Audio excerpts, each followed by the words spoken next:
이건 내가 가져가도 되지? 저희 집이 마트도 아니고 냉장고부터 여세요? 안녕하세요. 여러분의 결혼 생활은 안녕하신가요? 저는 남편과 오래 함께 산 부부처럼 편안했습니다. 시어머니와도 큰 마찰 없이 지내왔고요.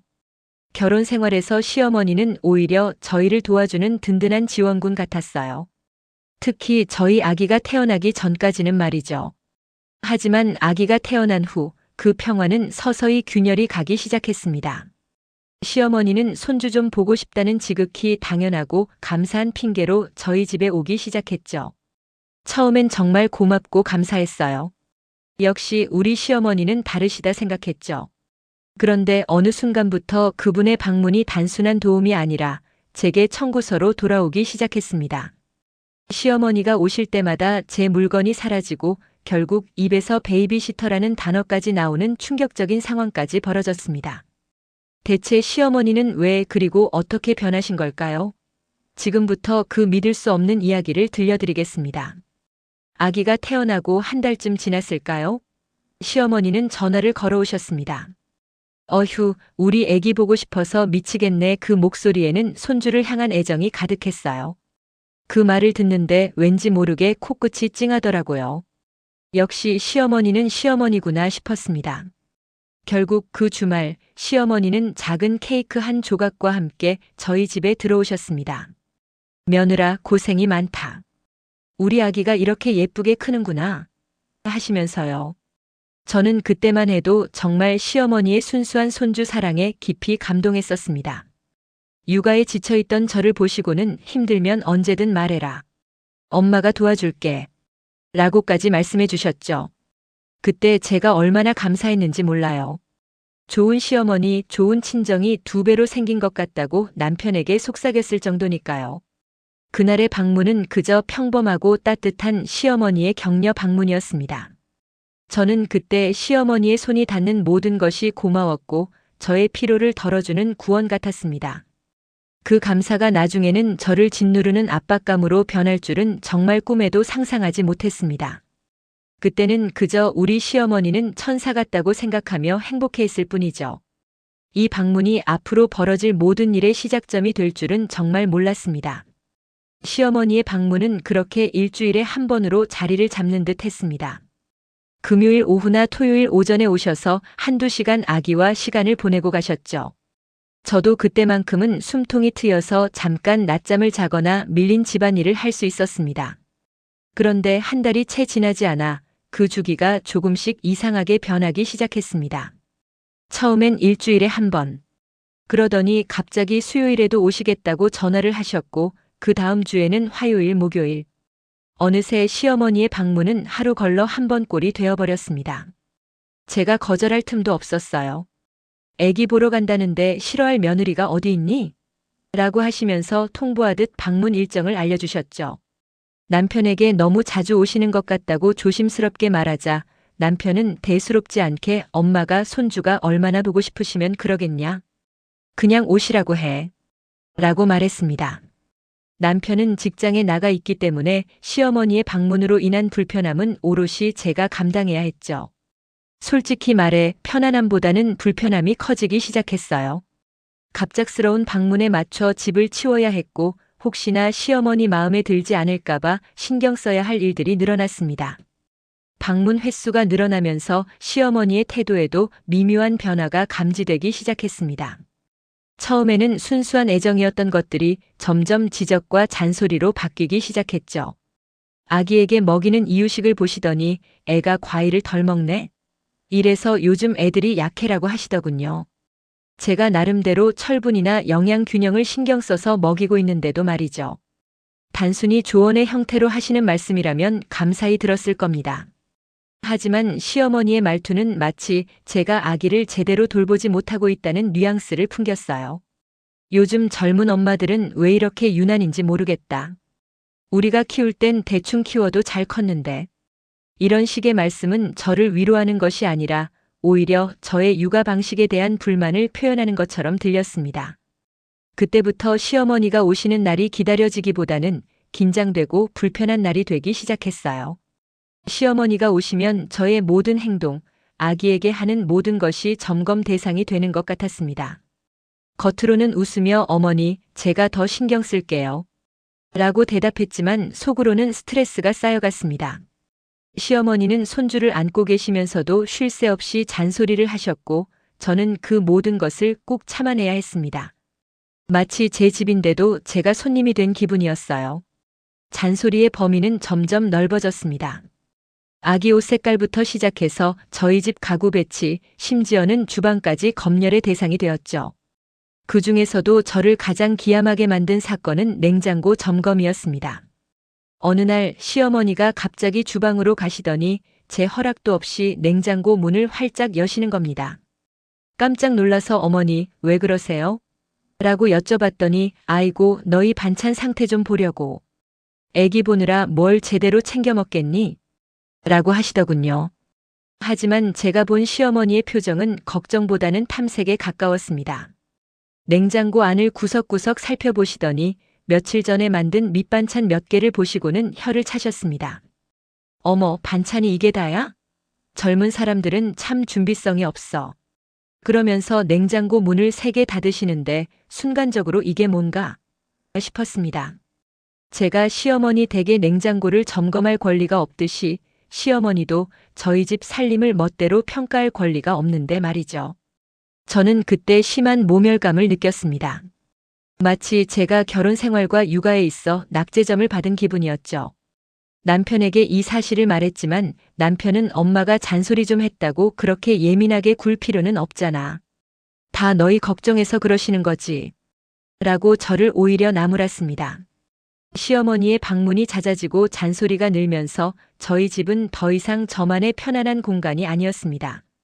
시어머니가 오실 때마다 저는 숨막히는 긴장감 속에서 온종일 불편함을 감수해야 했죠. 그런데도 남편은 상황을 전혀 이해하지 못했습니다. 제가 당신 엄마가 너무 자주 오셔서 이젠 불편해. 우리 둘만 있는 시간이 없어. 라고 하소연하면 남편은 항상 똑같은 대답만 했습니다. 엄마가 도와주시겠다는데 왜 그래? 복에 겨웠네. 남편에게는 시어머니의 방문이 저를 돕기 위한 선의로만 보였던 거죠.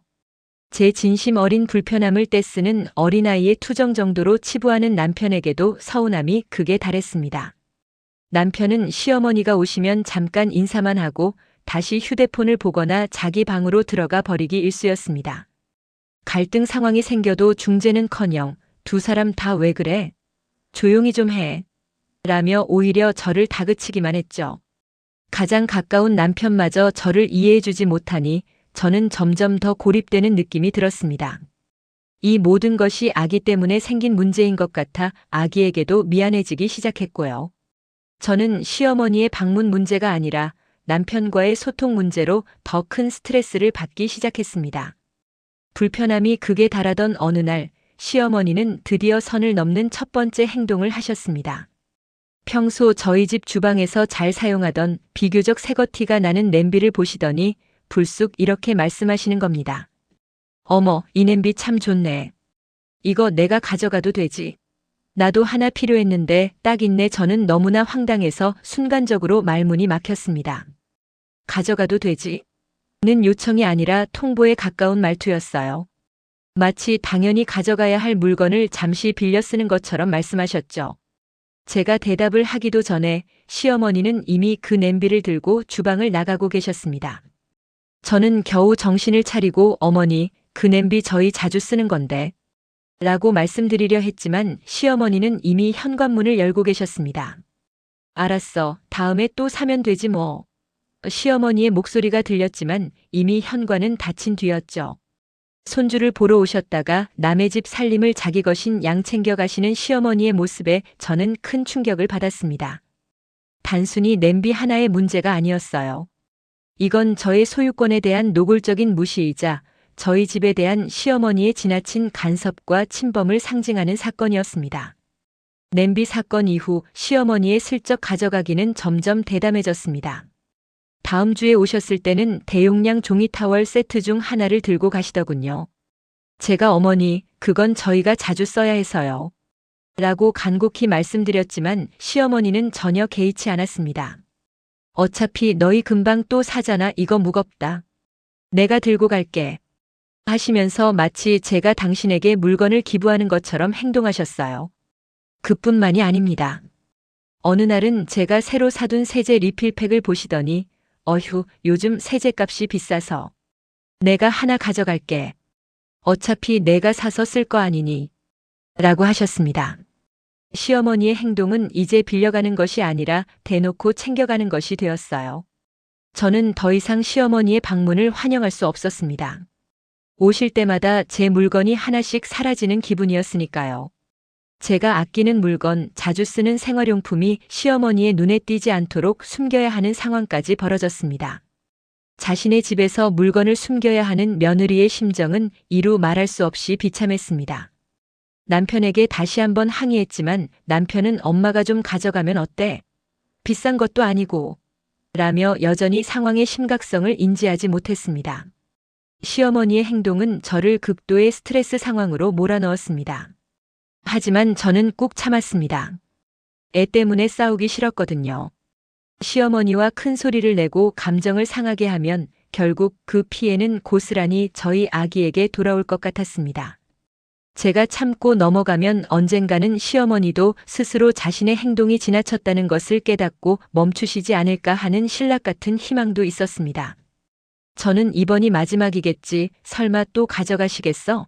라고 스스로를 달래며 시어머니의 방문을 감내했습니다.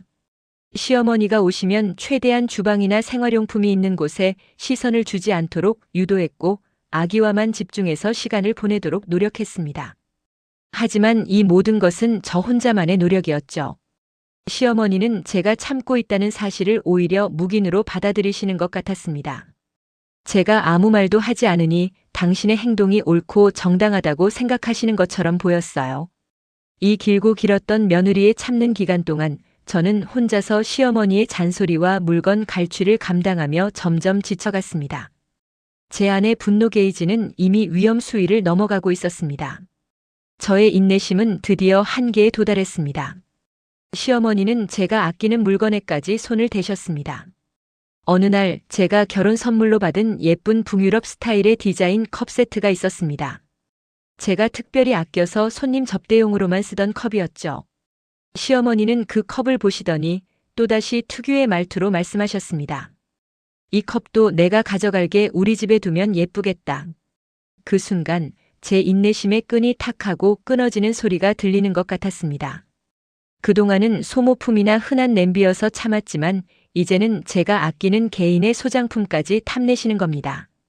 저는 더 이상 웃으며 넘길 수 없었습니다. 목소리가 떨리는 것을 억누르고 말했습니다. 어머니, 죄송하지만 그 컵은 제가 아끼는 거라 안 돼요. 그러자 시어머니는 눈썹을 치켜 올리시며 저를 빤히 쳐다보셨습니다. 그 눈빛은 네가 감히 나한테 거절을 해? 라고 말하는 것 같았죠. 겨우 컵 하나 가지고 유난이네. 내가 쓰다 돌려줄게. 시어머니는 제 말을 무시하고 기어코 컵 세트 중 하나를 들고 가셨습니다. 그때 저는 깨달았습니다. 시어머니는 손주를 핑계로 저희 집에 와서 당신의 욕심을 채우고 있다는 것을요. 그 컵을 들고 가시는 시어머니의 뒷모습을 보며 저는 결국 울음을 터뜨리고 말았습니다. 제가 울음을 터뜨리자 드디어 남편도 사태의 심각성을 인지하기 시작했습니다. 그동안 제가 잔소리나 불편함을 호소할 때는 예민하다고 치부했던 남편이었죠. 하지만 시어머니가 억지로 컵을 들고 가시고 제가 서럽게 울자 남편은 상황이 심상치 않다는 것을 깨달았습니다. 여보, 왜 그래? 대체 무슨 일이야? 남편은 저를 안아주며 물었지만 저는 흐르는 눈물 때문에 말을 할 수 없었어요. 겨우 숨을 고르고 그동안 시어머니가 해왔던 모든 잔소리와 물건 갈취, 그리고 오늘 컵을 들고 간 이야기까지 쏟아냈습니다. 남편은 제 이야기를 듣는 내내 표정이 굳어갔습니다. 그제야 남편은 엄마가 그렇게까지 하셨다고? 라며 충격받은 표정을 지었습니다. 남편에게는 자신의 어머니가 그런 행동을 하셨다는 사실 자체가 큰 충격이었을 겁니다. 저는 남편이 드디어 제 고통을 이해해줬다는 사실에 안도하면서도 왜 이제야 눈치챘는지 원망스러웠습니다. 남편은 곧바로 시어머니에게 전화를 걸어보려 했지만 저는 말렸습니다. 지금 당장 감정적으로 싸우는 것보다 이 문제를 어떻게 해결할지 함께 의논하고 싶었거든요. 남편이 드디어 제 편에 서자 저는 조금 용기를 얻었습니다. 하지만 이 문제가 물건에서 끝날 줄 알았는데 시어머니는 더 큰 본심을 드러내기 시작했습니다. 며칠 뒤 시어머니가 다시 저희 집에 오셨을 때였습니다. 이번에는 평소보다 더 피곤한 표정을 지으시더니 한숨을 푹 내쉬며 말씀하셨습니다. 휴집을 잡고 오게 되니까 교통비도 들고 힘들어서 못 오겠다. 저는 이 말을 듣는 순간 등골이 오싹해졌습니다. 교통비? 겨우 왕복 버스비 몇천 원인데 그걸 저에게 노골적으로 이야기하시는 의도가 너무나 명확했기 때문이죠. 처음에는 농담이겠지, 설마 돈 이야기를 하시겠어 하고 스스로를 다독였습니다. 하지만 시어머니는 제 눈치를 살피며 이 말이 저에게 어떤 효과를 가져올지 기대하는 듯한 표정을 짓고 계셨습니다. 저는 그 순간 시어머니의 방문이 더 이상 순수한 손주 사랑이 아님을 직감했습니다. 시어머니는 자신의 희생에 대한 보상을, 그것도 금전적인 보상을 요구하기 시작한 것이었습니다. 그 미묘한 순간의 침묵 속에서 저는 저희 관계가 회복 불가능한 지점으로 가고 있음을 느꼈습니다. 시어머니는 여기서 멈추지 않았습니다. 제가 교통비 이야기를 듣고 아무런 반응을 보이지 않자 시어머니는 한 발 더 나아갔습니다. 아기를 안고 계시면서 제게 말했습니다. 내가 이렇게 자주 와주는데 뭐 알아서 생각해주겠지? 그 말에 담긴 뉘앙스는 너무나 명확했습니다. 내가 너희를 위해 이렇게 봉사하고 있으니 내가 알아서 용돈이든 교통비든 챙겨줘야 하는 거 아니냐? 라는 노골적인 압박이었습니다. 시어머니는 손주를 안고 계시면서도 그 입으로는 돈 이야기를 하고 계셨습니다. 저는 그때 시어머니가 너무나 낯설게 느껴졌습니다. 이전까지 알고 지내던 따뜻하고 인자한 시어머니의 모습은 온데간데 없고 오직 욕심에 가득 찬 낯선 사람만 남아있는 것 같았습니다. 남편에게 이 이야기를 하자 남편도 엄마가 설마 돈 이야기를 직접적으로 하실 줄은 몰랐다. 라며 당황했습니다. 저는 이미 확신했습니다. 시어머니가 저희 집에 오시는 진짜 목적은 더 이상 손주가 아니라는 것을요. 모든 것이 돈을 위한 빌드업이었다는 것을요. 이 사건 이후 저는 시어머니를 손주를 사랑하는 분이 아니라 저희에게 뭔가를 요구하는 분으로 인식하게 되었습니다.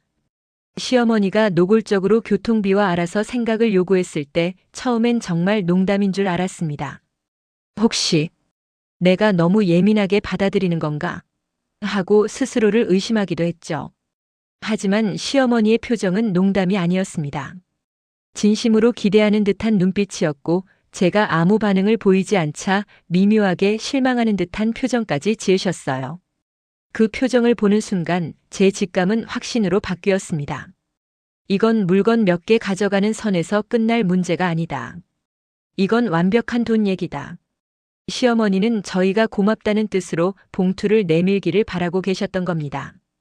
그날 밤 남편과 심각하게 대화했습니다. 당신도 봤잖아. 엄마가 이제는 돈까지 요구하고 있어. 이게 정상적인 관계라고 생각해? 남편은 고개를 떨궜습니다. 엄마가 너무 외로우신가? 아니면 혹시 생활이 힘든가? 남편은 어머니를 변호하려 했지만 저는 단호했습니다. 생활이 힘들면 힘들다고 정직하게 말씀하셔야지 이런 식으로 손주 핑계 대고 와서 물건 훔쳐가고 교통비 운운하는 건 아니지. 이미 저의 시어머니에 대한 존경심과 신뢰는 바닥을 치고 있었습니다. 돈에 대한 요구가 노골화된 후 시어머니의 행동은 더욱 뻔뻔해졌습니다. 며칠 뒤 시어머니는 아기 놀이 매트를 보며 말을 걸었습니다. 어머, 이 매트 참 좋네. 애기 안전하게 놀기에 딱이겠다. 이거 비싸지? 나도 이런 거 하나 사야겠다. 마치 당신이 손주를 위해 하나 사줄 것처럼 행동하셨죠. 저는 내심 드디어 시어머니가 정신을 차리시고 손주를 위해 뭔가를 해주시려나 보다 하고 기대했습니다. 그래서 정직하게 가격을 알려드렸습니다. 네, 어머니. 아무래도 안전한 소재라 조금 비싸요. 한 20만 원 정도 줬어요. 시어머니는 제 말을 듣더니 잠시 뜸을 들이셨습니다. 그리고 제가 예상했던 것과는 전혀 다른 반응을 보이기 시작했습니다. 그 순간 시어머니의 얼굴에는 비싼 걸 네가 샀으니 네가 나에게도 줘야 한다는 묘한 탐욕이 스쳐 지나가는 것 같았습니다. 저는 그 표정을 보고 불길한 예감이 들었지만 설마 했던 일은 현실이 되었습니다. 시어머니는 자신이 사줄 것처럼 이야기하더니 결국에는 저에게서 빼앗아갈 계획을 짜고 계셨던 겁니다. 그 가격을 듣고 난 후 시어머니의 진짜 본심이 터져나오기 시작했습니다. 제가 가격을 말하자 시어머니의 표정은 확 바뀌었습니다. 마치 네가 감히 나에게 이 비싼 것을 사게 할 셈이냐? 라고 따지는 것 같았습니다. 그리고는 숨막히는 침묵 끝에 충격적인 요구를 하셨습니다. 뭐? 그렇게 비싸다고? 야. 그럼 네가 하나 사서 우리 집에 놔둬. 저는 제 귀를 의심했습니다. 사준다더니 오히려 저에게 당신 집에 놓을 물건을 강요하는 시어머니의 뻔뻔함에 피가 거꾸로 솟는 것 같았습니다. 저는 네. 어머니, 그게 무슨 말씀이세요? 라고 되물었지만 시어머니는 전혀 개의치 않고 당연하다는 듯이 이유를 댔습니다. 어차피 애 데리고 자주 올 거잖아. 그럼 네가 필요하잖아. 저는 말문이 막혔습니다. 당신의 방문 횟수를 청구서로 만들더니 이제는 제가 당신 집에 갈 준비물까지 챙겨 오라는 겁니다. 마치 저희 집 물건이 공동 소유인 것처럼 착각하고 계셨습니다. 이 요구는 단순한 물건을 넘어 저희의 경제적인 영역까지 침범하겠다는 노골적인 선언이었습니다. 저는 그 순간 시어머니의 행동이 더 이상 단순한 외로움이나 욕심이 아니라 저희를 ATM 기계처럼 대하고 있다는 사실을 깨달았습니다. 매트 요구 사건은 저의 스트레스를 폭발 직전까지 끌어올렸습니다. 저는 더 이상 참고 있을 수 없었습니다. 어머니, 그건 좀 아니신 것 같아요. 라고 떨리는 목소리로 거절했습니다. 그러자 남편도 옆에서 저를 도왔습니다. 엄마, 그건 좀 너무 지나치세요. 남편도 상황이 심각하다는 것을 깨닫고 드디어 목소리를 내기 시작한 것이죠. 하지만 시어머니는 저희의 정당한 거절에 대해 피해자 코스프레로 대응하셨습니다. 아이고, 너희는 엄마한테 그것도 못해주니? 요즘 며느리들은 참 각박하다더니. 시어머니의 피해자 행세에 저는 더 큰 분노를 느꼈습니다. 저희의 물건을 훔쳐가려 하고 돈을 요구하는 사람이 오히려 저희를 각박한 사람으로 몰아가는 상황 자체가 모순이었습니다. 저는 이 상황에서 애 때문에 참고 넘어가야 한다는 오랜 원칙을 포기할 준비가 되었습니다. 더 이상 물러서면 안 된다는 절박함이 저를 채웠습니다. 저는 이제 시어머니의 눈치를 보는 며느리가 아니라 저의 집과 저희 가정을 지켜야 하는 생각에 단호함을 보여줄 때가 왔다고 생각했습니다. 저와 남편이 동시에 반발하자 시어머니는 바로 서운 코스프레로 돌변하셨습니다. 평소에 쓰시던 가장 효과적인 무기였죠. 아휴, 요즘 며느리는 참 정이 없어. 예전 같으면 알아서 다 해주던데. 엄마가 이렇게 손주 보러 오는데 너희는 뭐가 그렇게 아깝니? 시어머니는 눈물을 글썽이며 저희를 서운하게 바라봤습니다. 저는 이 연극에 더 이상 속지 않았습니다. 예전에는 이 서운함 때문에라도 져주고 넘어갔지만 이제는 시어머니의 의도적인 감정 조작이라는 것을 명확히 알고 있었습니다. 저는 그동안 시어머니가 가져간 물건들, 노골적인 돈 요구, 그리고 오늘 아기 매트 강요까지 모든 것을 기억하고 있었습니다. 정작 정이 없는 사람은 저희가 아니라 손주를 돈벌이 수단으로 생각하는 시어머니가 아닐까 하는 생각이 들었습니다. 저는 침착하게 숨을 고르고 시어머니의 서운함이 저희의 정당한 방어에 대한 비난임을 깨달았습니다. 남편도 제 눈치를 보며 시어머니에게 더 이상 반박하지 않았지만 이미 저희 둘 다 시어머니의 행동이 선을 한참 넘었다는 사실을 인지하고 있었습니다. 저와 남편이 강경하게 나가자 시어머니는 결국 자신이 숨기고 있던 대망의 본심을 폭발시키고 말았습니다. 모든 갈등 상황의 정점에 이르는 순간이었습니다. 시어머니는 더 이상 손주 사랑이나 서운함이라는 가면을 쓸 필요를 느끼지 못했던 것 같습니다. 흥분한 목소리로 시어머니는 제게 이렇게 소리쳤습니다. 내가 베이비시터처럼 애 봐주는데 그리고 잠시 숨을 고르더니 제 눈을 똑바로 쳐다보며 최악의 한마디를 내뱉었습니다. 조금 챙겨줘야지. 그 순간 제 머릿속은 하얗게 변했습니다. 베이비시터라는 단어. 그 한마디가 그동안의 모든 잔소리, 물건 갈취, 교통비 요구의 진짜 이유를 설명해 주었습니다. 시어머니는 당신의 방문을 봉사가 아닌 유급 노동으로 여기고 있었던 겁니다. 손주를 사랑해서가 아니라 저희에게 돈을 받기 위해 저희 집에 오셨던 겁니다. 그 충격적인 발언 앞에서 저는 어떤 말도 할 수 없었습니다. 오직 심장이 빠르게 뛰는 소리만 들릴 뿐이었습니다. 내가 베이비시터처럼 애 봐주는데 시어머니의 그 발언은 저에게 엄청난 충격이었습니다. 드디어 본심이 튀어나왔습니다. 손주가 보고 싶어서 오신 게 아니라 돈 받고 아기를 보겠다는 것. 저는 그동안 순수한 손주 사랑이라고 믿었던 모든 것이 돈을 받기 위한 치밀한 계획이었다는 사실에 큰 배신감을 느꼈습니다. 베이비시터는 저희가 고용한 사람이 아닌 저의 시어머니였습니다. 시어머니라는 존재를 고작 돈을 받는 고용인과 동일시했다는 사실 자체가 저에게 엄청난 모멸감을 안겨주었습니다. 저는 멍하니 시어머니를 바라봤습니다. 그동안의 모든 불편함과 스트레스가 한꺼번에 터져 나오며 머릿속이 복잡해졌습니다. 내가 그동안 얼마나 참고 견뎠는데 겨우 이런 대접을 받으려고 그랬던 건가? 남편도 마찬가지였습니다. 남편은 어머니의 발언에 충격받아 말을 잇지 못했고 그제야 자신이 얼마나 이 상황을 안일하게 대처했는지 깨달은 것 같았습니다.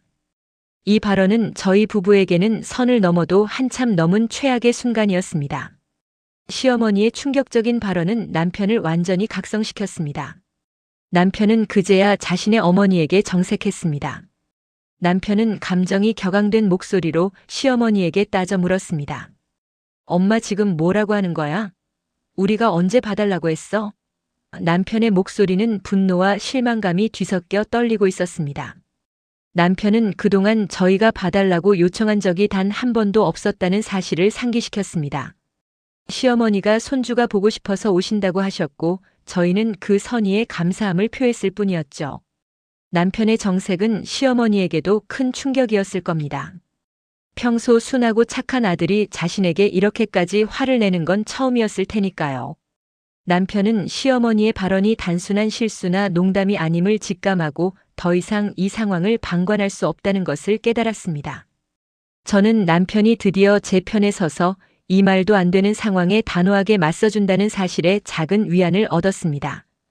남편이 강하게 나오자 시어머니는 바로 입장을 변경하며 상황을 무마하려 했습니다. 아니, 그게 그냥 말이 그렇다는 거지. 요즘 애들 키우는 게 얼마나 힘드니? 내가 농담 좀 한 거 가지고 왜 그렇게 진지하게 받아들이니? 시어머니는 당황한 기색이 역력했고 자신의 발언을 농담으로 치부하며 발뺌하려 했습니다. 하지만 이미 늦었습니다. 그녀의 눈빛과 그동안의 모든 행동이 농담이 아니었음을 저희는 너무나 잘 알고 있었죠. 시어머니는 상황을 모면하기 위해 필사적으로 노력했지만 이미 저희에게는 돌이킬 수 없는 상처를 주었습니다. 저는 시어머니의 뻔뻔한 변명에 오히려 더 큰 분노를 느꼈습니다. 어떻게 저런 중요한 문제를 농담이라고 쉽게 치부할 수 있는지 이해할 수 없었습니다. 하지만 시어머니의 입장 변경은 저에게 더 큰 용기를 주었습니다. 이제는 시어머니의 변명에 휘둘리지 않고 제가 해야 할 말을 할 차례가 왔다는 것을 직감했습니다. 시어머니는 황급히 자신의 말을 거둬들이려 했지만 저는 단호했습니다. 어머니, 저는 농담으로 안 들려요. 저는 이미 시어머니가 선을 넘는 순간을 똑똑히 봤습니다. 냄비를 가져갈 때, 컵을 가져갈 때, 그리고 교통비를 흘릴 때마다 저는 그 선이 무너지는 것을 지켜봤죠. 그리고 베이비시터라는 단어를 듣는 순간 그 선은 완전히 부서져 버렸습니다. 저는 시어머니의 눈을 똑바로 쳐다봤습니다. 더 이상 이전처럼 참고만 있는 며느리가 아니었습니다. 저는 제가 직감한 것을 직접적으로 물어봐야 한다고 생각했습니다. 더 이상의 오해와 변명은 필요 없었습니다. 이 관계를 끝내기 위해서라도 진실을 확인해야 했습니다. 제가 이 질문을 하는 것이 저희 관계를 더욱 악화시킬 수 있다는 것을 알았지만 저는 이미 받은 상처가 너무 컸기에 두려울 것이 없었습니다. 이제는 제가 주도권을 잡고 이 말도 안 되는 상황을 끝내야 했습니다. 저는 떨리는 목소리를 억누르고 가장 핵심적인 질문을 던졌습니다. 어머니, 솔직하게 말씀해 주세요. 처음부터 베이비시터 비용 받을 생각에 오신 거죠? 제 질문은 시어머니의 심장을 정확하게 꿰뚫었을 겁니다. 시어머니는 잠시 당황하더니 이내 얼굴이 붉어졌습니다. 변명할 여지가 없다고 판단했는지 시어머니는 갑자기 잘못된 자존심을 폭발시키며 저에게 소리치셨습니다. 그래. 내가 이렇게 고생하는데 그 정도도 못해줘? 이 한마디는 그동안 제가 겪었던 모든 고통과 모멸감의 증거였습니다. 시어머니는 자신이 고생하고 있다고 생각했지만 그 고생은 저희가 요청한 것이 아니었습니다. 스스로 와서 스스로 노동을 자처하고 그 대가를 강요하고 있었던 겁니다. 저는 시어머니의 분노 앞에서 오히려 차분해졌습니다. 이제 모든 퍼즐이 맞춰졌기 때문이죠. 저는 이 분노를 역이용하여 제가 준비한 마지막 반격을 할 때가 왔음을 직감했습니다. 시어머니의 잘못된 자존심 폭발 앞에서 저는 오히려 완전히 평정심을 되찾았습니다. 흥분한 사람은 시어머니였고 이제 제가 상황을 이끌어갈 차례였습니다. 저는 침착하게 하지만 단호함을 잃지 않는 목소리로 시어머니에게 마지막 경고를 했습니다. 제가 내뱉은 한마디는 그동안의 모든 억눌린 감정과 주권을 되찾겠다는 선언과 같았습니다. 저는 시어머니의 눈을 피하지 않고 또렷하게 말했습니다. 저희 어머니께 베이비시터 부탁드린 적 없어요. 이 한마디는 시어머니의 모든 논리를 무너뜨리는 결정타였습니다. 저희는 어머니를 고용을 한 적이 없으며 따라서 비용을 지불할 의무도 없다는 사실을 명확히 한 것이죠. 시어머니는 이 말 앞에서 잠시 동안 말문이 막혔습니다. 자신이 생각했던 모든 명분이 이 한마디에 의해 깨져버렸기 때문입니다. 저는 이제 물러서지 않을 것임을 시어머니에게 분명히 보여주었습니다. 시어머니의 말문이 막힌 틈을 타 저는 곧바로 1차 사이다 발언을 이어갔습니다. 물건 갈취 문제까지 명확하게 짚고 넘어가야 했습니다. 시어머니의 뻔뻔함에 종지부를 찍고 저희 집의 주권을 되찾는 순간이었죠. 저는 떨림 없는 목소리로 다음 한마디를 내뱉었습니다. 그리고 가져가신 물건들 오늘 전부 다시 가져다 주세요. 이 말은 시어머니에게는 예상치 못한 강력한 공격이었을 겁니다. 설마 제가 그동안의 일들을 잊지 않고 있었다는 사실을 몰랐을 테니까요. 시어머니는 황급히 변명하려 했지만 저는 중간에 말을 끊었습니다. 냄비, 종이 타월, 그리고 제가 아끼는 컵까지요. 전부 돌려주세요. 저희가 필요해서 산 물건들입니다. 저는 시어머니의 눈을 쳐다보며 단 한마디도 놓치지 않았습니다. 시어머니는 자신이 마치 도둑 취급을 당하고 있다는 사실에 충격을 받은 듯 했습니다. 하지만 이는 시어머니가 자초한 일이었습니다. 저는 저희 집의 재산과 주권을 지키는데 단호해야 했습니다. 저의 단호함과 남편의 정색은 시어머니에게 예상치 못한 것이었습니다. 시어머니는 그동안 저희가 자신에게 복종하고 모든 것을 묵인할 것이라고 생각했을 겁니다. 하지만 저의 베이비시터 부탁드린 적 없다는 말과 가져가신 물건 전부 돌려달라는 요구 앞에서 시어머니는 드디어 자신이 심각한 실수를 저질렀다는 것을 깨닫기 시작했습니다. 시어머니의 얼굴에는 분노 대신 당황과 두려움이 스치기 시작했습니다. 자신이 이 상황에서 더 이상 우위에 설 수 없음을 인지한 것이죠. 시어머니는 말을 더듬으며 변명을 늘어놓으려 했지만 이미 저와 남편의 눈빛은 더 이상 변명은 통하지 않는다고 말하고 있었습니다. 저는 시어머니의 말문이 막힌 것을 보며 이 싸움에서 저희가 이겼다는 사실을 직감했습니다. 하지만 이 싸움은 단순히 이기고 지는 문제가 아니라 저희 가족의 평화와 주권을 되찾는 과정이었습니다. 저의 단호함에 이어 남편도 자신의 결정을 단호하게 통보했습니다. 남편은 이제 어머니의 잘못을 덮어주거나 변호할 생각이 전혀 없었습니다. 엄마, 당분간 우리 집에 오지 마세요. 남편의 목소리는 낮고 단단했습니다. 저랑 이야기 좀 하세요. 엄마가 지금 무슨 잘못을 하고 있는지 아셔야 할 것 같아요. 아들의 입에서 나온 오지 마세요라는 말은 시어머니에게는 가장 큰 충격이었을 겁니다. 손주를 핑계로 찾아와 베이비시터 비용을 요구하고 며느리의 물건을 가져간 결과가 결국 아들에게서 외면당하는 것이라는 사실을 깨닫게 된 것이죠. 시어머니는 눈물을 글썽이며 남편을 바라봤지만 남편은 흔들리지 않았습니다. 남편은 엄마가 먼저 선을 넘으셨어요. 저희는 엄마의 행동을 용납할 수 없어요. 라고 단호하게 말했습니다. 이 순간 저희 부부는 시어머니의 간섭으로부터 저희 가정을 지켜내는데 성공했다는 것을 느꼈습니다. 결국 시어머니는 남편에게 혼나고 자신이 가져가려 했던 물건들을 두고 초라하게 저희 집을 떠나야 했습니다. 현관문을 나서는 시어머니의 뒷모습은 평소의 당당함은 찾아볼 수 없었고 축 처져 있었습니다. 제가 아끼던 컵과 냄비 그리고 종이 타월을 다시 손에 쥔 저는 복잡한 감정에 휩싸였습니다. 베이비시터 비용을 요구했던 시어머니의 탐욕스러운 눈빛과 물건 돌려달라는 제 말에 당황하던 시어머니의 모습이 교차했습니다. 시어머니는 집으로 돌아가는 길 내내 무슨 생각을 하셨을까요?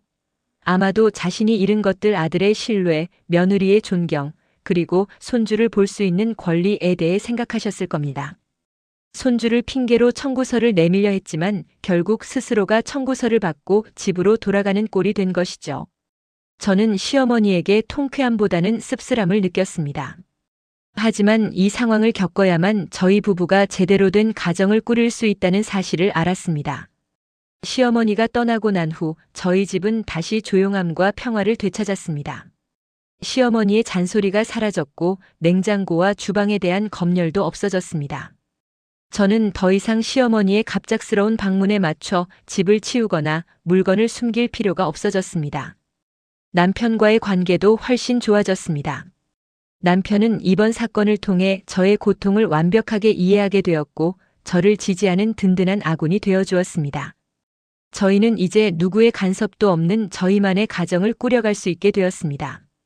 솔직히 말해 시어머니와의 인연을 완전히 끊어야 할지 고민하기도 했지만 남편의 어머니이기 때문에 그럴 수는 없었습니다. 하지만 이제는 명확한 선이 생겼습니다. 남편은 시어머니에게 손주를 보러 오실 때는 순수한 마음으로 오시라는 단호한 메시지를 전달했습니다. 집이 평화로워지자 아기도 더 편안하게 잠들고 잘 웃는 것 같았습니다. 저는 저희 집의 평화를 지켜냈다는 사실에 큰 안도감을 느꼈습니다. 며칠 뒤 예상치 못한 일이 벌어졌습니다. 시어머니가 조용히 저희 집을 찾아오셨습니다. 이번에는 케이크도 잔소리도 빈 가방도 없었습니다. 시어머니는 고개를 숙이고 조용히 말씀하셨습니다. 미안하다. 저는 그 진심 어린 한마디에 모든 긴장이 풀리는 것 같았습니다. 시어머니는 이어 말씀하셨습니다. 내 욕심이었어. 그리고 앞으로는 내가 싫어하는 짓 안 할게. 시어머니는 자신이 손주를 보고 싶다는 마음을 도움을 빌미로 한 요구로 변질시켰다는 것을 깨달은 듯 했습니다. 저는 시어머니의 사과를 받아들였습니다. 사과를 받는 순간 그동안 쌓였던 모든 앙금이 녹아내리는 것 같았습니다. 이 사건을 겪으면서 저희는 시어머니의 진심을 보게 되었고 시어머니는 며느리의 단호함을 보게 되었습니다.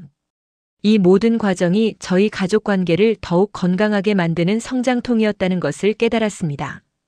저는 시어머니의 사과를 받아들였지만 예전처럼 무작정 감사를 표하지는 않았습니다. 되돌아보니 문제는 도움 그 자체가 아니라 도움을 빌미로 뭔가를 얻으려 했던 마음이었습니다. 시어머니의 방문 목적이 손주 사랑이 아닌 대가를 바라는 마음이 되었을 때 저희 관계는 무너졌던 것이죠.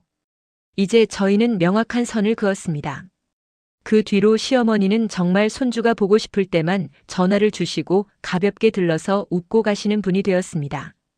더 이상 잔소리도 물건에 대한 탐도 없었습니다. 아기도 할머니를 보면 환하게 웃어주었습니다. 저희 집에는 다시 평화가 찾아왔습니다. 가족 간의 관계는 사랑과 존중 위에서만 건강하게 유지될 수 있습니다. 여러분, 오늘 저희 사연에 공감하셨나요? 좋은 관계를 유지하기 위해서는 도와주는 사람과 도움을 받는 사람 사이에 명확한 선이 필요합니다. 오늘 이야기에 공감하셨다면 좋아요와 구독 부탁드립니다.